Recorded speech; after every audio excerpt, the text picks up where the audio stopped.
रोज रोज नाश्त्याला काय करायचं हा मोठा प्रश्नच आहे बघा। त्यामुळेच मी तुमच्यासाठी घेऊन आले आहे मस्तपैकी स्वीटकॉर्नचा उपमा। रव्याच्या उपमापेक्षा सुद्धा अतिशय चविष्ट असा आणि पौष्टिक सुद्धा। तर आता पावसाळा चालू आहे, पावसाळ्यामध्ये स्वीटकॉर्न भरपूर मिळतात, त्यामुळे स्वीटकॉर्न आणा आणि हा उपमा नक्कीच करून बघा, तुम्हाला खूप आवडेल।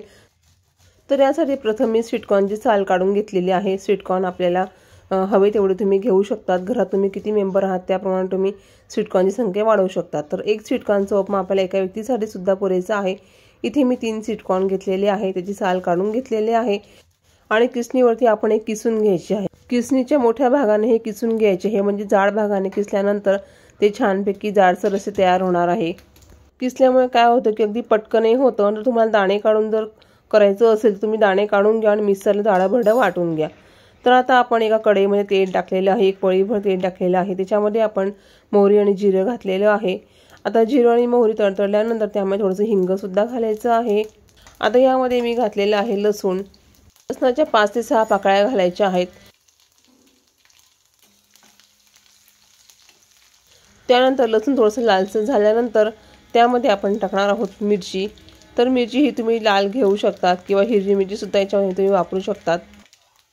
आणि थोडासा कढीपत्ता टाकायचा आहे, अगदी 5 ते 6 पानं आपण कढीपत्ता टाकलेला आहे। मिरची देखील टाकून घेतलेली आहे।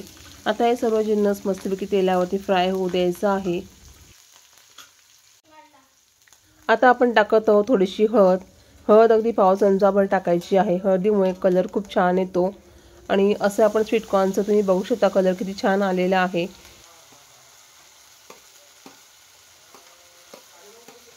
आता आपण स्वीटकॉर्नचा जो खीस आहे किसलेला तो आपण टाकणार आहोत तेलामध्ये फ्राय करण्यासाठी। सर्व ताटातील आपण काढून घेणार आहोत ते आणि त्यानंतर आपण थोडंसं चांगलं हलवून घ्यायचं आहे आणि गॅस अगदी मंद ठेवायचा आहे। मंद आचेवर हे खूप छान शिजून जातं।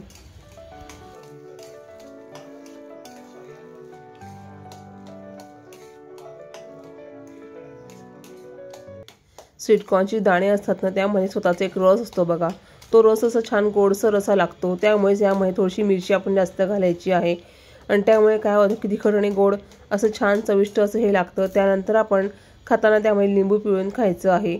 आता आपण चवीनुसार यामध्ये मीठ टाकून घेणार आहोत।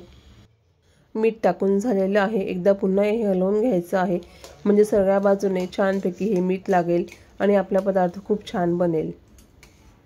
आता हे चांगलं हलवल्यानंतर यावर आपण झाकण ठेवायचं आहे। झाकण ठेवल्यामुळे काय होईल की छानपैकी याला वाफ येईल आणि 1-2 वाफेनंतर आपण हे पुन्हा चेक करायचं आहे। जर झालं नसेल तर आपण पुन्हा याच्यावर झाकण ठेवायचं आहे। अशा प्रकारे आपलं हे स्वीटकॉर्नचा उपमा इथे तयार झालेला आहे। तुम्ही बघू शकता की असं छान असा हा बनून तयार होतो, अगदी 10 मिनिटात हा बनून तयार होतो। गॅसची जी फ्लेम आहे ती मात्र मंदच ठेवायची आहे। मंद आचेवरती या शिजवल्यामुळे यातलं जरासा तो रस आहे तो आटून जातो आणि हे जे दाणे आहेत किस केलेले ते छान शिजतात। तर रव्याच्या उपम्यापेक्षा सुद्धा याची चव खूप छान लागते। तुम्ही नक्कीच हा उपमा ट्राय करा। आपण याआधी स्वीटकॉर्नचे पकोडे सुद्धा केलेले आहे, तो सुद्धा व्हिडिओ मी अपलोड केलेला आहे। डिस्क्रिप्शन बॉक्समध्ये लिंक देणार आहे, तुम्ही ते नक्की चेक करा आणि तो व्हिडिओ देखील नक्की बघा। आता 5 ते 7 मिनिटांसाठी आपण झाकण ठेवून याला वाफवून घेणार आहोत।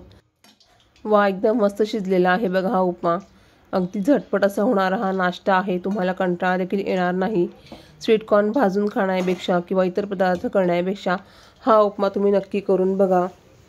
चला आता हा उपमा आपण एका डिशमध्ये वाढून घेऊया। पावसाळ्याच्या वातावरणामध्ये मस्त असा गरमागरम उपमा खायला खूप मजा येते, तर तुम्ही नक्की ट्राय करा। आता बघा यावर मी लिंबू टाकून मस्तपैकी सर्व करणार आहे। कोथिंबीर देखील टाकू शकतात, माझ्याकडे कोथिंबीर नसल्यामुळे इथे टाकलेली नाही आहे। तुम्ही कोथिंबीर टाकाल तर याची चव अजून वाढेल। चला तर मग येताय ना खायला। तर फ्रेंड्स, तुम्हाला हा व्हिडिओ आवडला असेल अशी मी आशा करते। तर व्हिडिओला लाईक करायला विसरू नका आणि तुमच्या छान छान कमेंटची मी नेहमीच वाट बघत असते। त्याचबरोबर आपल्या चॅनलला सबस्क्राईब करा। सबस्क्राईब करताबरोबर ऑलवरती क्लिक करा, म्हणजे सगळे व्हिडिओ तुमच्यापर्यंत नक्कीच पोहोचतील। आणि हा व्हिडिओ तुमच्या मित्रपरिवाराकडे पाठवायला विसरू नका। व्हिडिओ पाहिल्याबद्दल तुमचे खूप खूप धन्यवाद। तर आता भेटूया पुढच्या व्हिडिओमध्ये, तोपर्यंत बाय बाय।